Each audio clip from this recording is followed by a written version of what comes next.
যে আজি গণতন্ত্ৰৰ যে মহোৎসৱ এই মহোৎসৱত কিন্তু সাধাৰণ জনতা কিন্তু স্বতঃস্ফূৰ্তভাৱে ওলাই অহা দেখিবলৈ পোৱা গৈছে।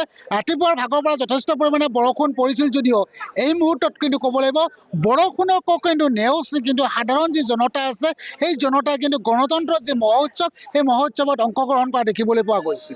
মই এই মুহূৰ্তত উপস্থিত আছো বঙাইগাঁও জিলাৰ অভয়পুৰী বিধানসভা সমষ্টিত উপস্থিত আছো আৰু অভয়পুৰী বিধানসভা সমষ্টিত এইবেলি কিন্তু ভোটৰ যি জনবিন্যাস সেই জনবিন্যাস কিন্তু সালসলনি ঘটিছে। বিশেষকৈ পূৰ্বৰ অভয়পুৰী উত্তৰ আৰু দক্ষিণ সমষ্টিক এইবাৰ সমষ্টি পুনৰ নিৰ্ধাৰণ হোৱাৰ পিছত অভয়পুৰী আৰু সৃজন গ্ৰাম দুটাকৈ নতুন সমষ্টি লাভ কৰিছিল আৰু অভয়পুৰী হ'ল এইবাৰ এইবেলি নতুন এক সমষ্টি। আৰু এই মুহূৰ্তত মই উপস্থিত আছো ঘিলাগুৰি হীৰাপাৰা LP স্কুলত মই উপস্থিত আছো আৰু মোৰ সতীৰ্থ সহযোগী পোনে পোনে এই দৃশ্যাৱলী দেখুৱাইছে। যথেষ্ট লোক ওলাই আহিছে। এই মুহূৰ্তত ক'ব লাগিব আই মাতৃ যিসকল আছে সেই মাতৃসকলক কিন্তু এই মুহূৰ্তত ভোটাধিকাৰ সাব্যস্ত কৰিবৰ কাৰণে ওলাই অহা দেখিবলৈ পোৱা গৈছে। মোৰ সতীৰ্থ সহযোগী এই মুহূৰ্তত এই দৃশ্যাংক পোনে পোনে দেখুৱাই আছে।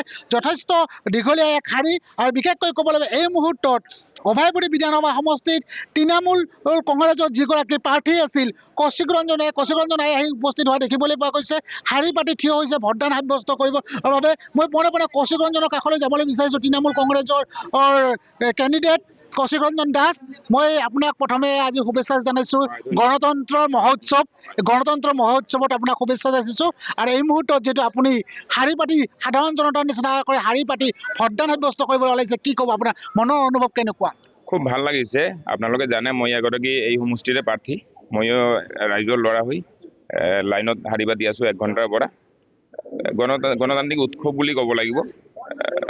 মই গোটেই ভোটাৰ ৰাইজক আহ্বান কৰিছোঁ আজি গোটেই ৰাইজ সকলো হিলডোল ভাঙি এই গণতান্ত্ৰিক প্ৰক্ৰিয়াত অংশগ্ৰহণ কৰক আৰু সকলো যাতে শান্তিপূৰ্ণভাৱে আগবাঢ়ি যায়, ভালকৈ হওক। মই মূল্যবোধৰ ৰাজনীতিত বিশ্বাস কৰোঁ, গতিকে ৰাইজে ভাল সিদ্ধান্ত ল'ব। বিশেষকৈ আপুনি বিগত দিনত ভোটদান সাব্যস্ত কৰিছিলে, এইবাৰ নিজে আপুনি ভোটাধিকাৰ এই প্ৰক্ৰিয়াৰ লগত ব্যৱস্থাৰ লগত অংশগ্ৰহণ কৰিছে, কেনেকুৱা অনুভৱ? খুব আৱেগিক মুহূৰ্ত। মই যিহেতু এগৰাকী প্ৰাৰ্থী, মই নিজৰ ভোটটো নিশ্চিতভাৱে মই নিজকে দিম। নিশ্চিতভাৱে এয়া আছিল কৌশিক ৰঞ্জন দাস। আৰু কৌশিক ৰঞ্জন দাস তৃণমূল কংগ্ৰেছৰ পৰা এইবাৰ মনোনীত প্ৰাৰ্থী আৰু প্ৰাৰ্থীগৰাকী ইতিমধ্যে ভোটদান যি সাব্যস্ত কৰিবৰ কাৰণে ইতিমধ্যে দীঘলীয়া শাৰীত থিয় হৈছে আৰু খন্তেক সময় পিছতে কৌশিক ৰঞ্জন দাস তৃণমূল কংগ্ৰেছৰ যিগৰাকী প্ৰাৰ্থী আছে ভোটদান সাব্যস্ত কৰিব। মই সতীৰ্থ সহযোগীক পুনৰবাৰ এই দৃশ্যাৱলী দেখুৱাবৰ কাৰণে অনুৰোধ জনাইছোঁ যে মই কৈছোঁৱে যে ৰাতিপুৱাৰ ভাগৰ পৰা যথেষ্ট পৰিমাণে মুখলধাৰ বৰষুণ হোৱাৰ স্বত্তেও কিন্তু এইবাৰ কিন্তু সাধাৰণ জনতাই কিন্তু ভোটদান কৰিবলৈ এই ধৰণে স্বতঃস্ফূৰ্তভাৱে ওলাই আহিছে।